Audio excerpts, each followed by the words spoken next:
Agree ba kayo doon? Loyalty ni Jericho kay Janine? Hindi. Pinagdududahan.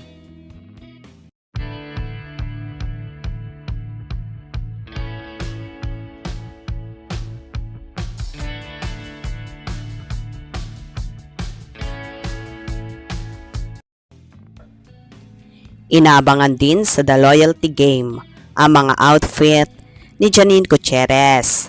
Nasa episode 3 and 4 na this Friday ang nasabing palabas na hango sa viral na loyalty test.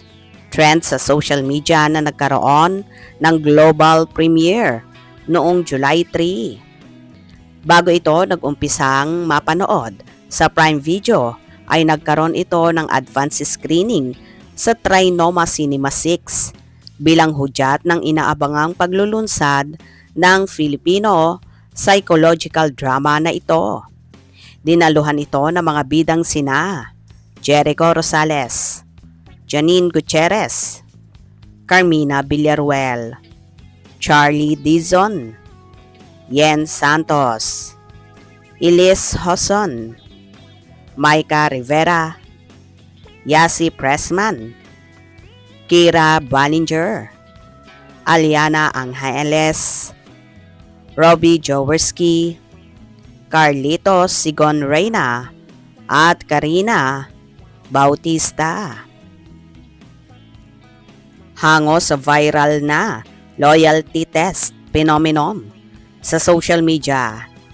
Tinatalakay ng drama ang mapanirang epekto ng paghihinala at ang mga mapanganib na move na pwedeng gawin ng isang tao upang matuklasan ang katotohanan.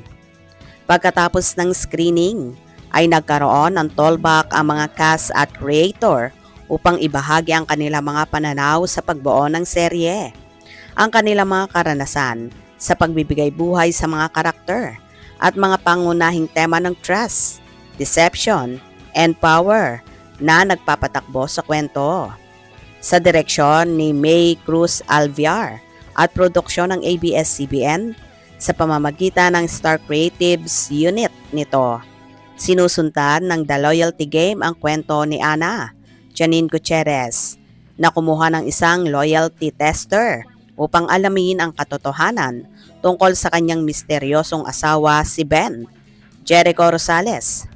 Ang isang planadong kasunduan ay mabilis na nauwi sa isang mapanganib na psychological gaming na puno ng mga sikreto, pang-aakit at manipulasyon kung saan ang katapatan ay nagiging usapin ng buhay at kamatayan. Sa totoong buhay ay walang problema sa loyalty sina Janine at Jericho at mas tumitibay ang kanilang relasyon.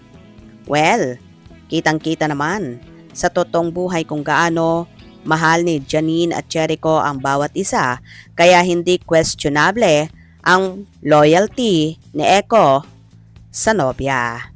Kung nagustuhan nyo ang video na ito, comment down below.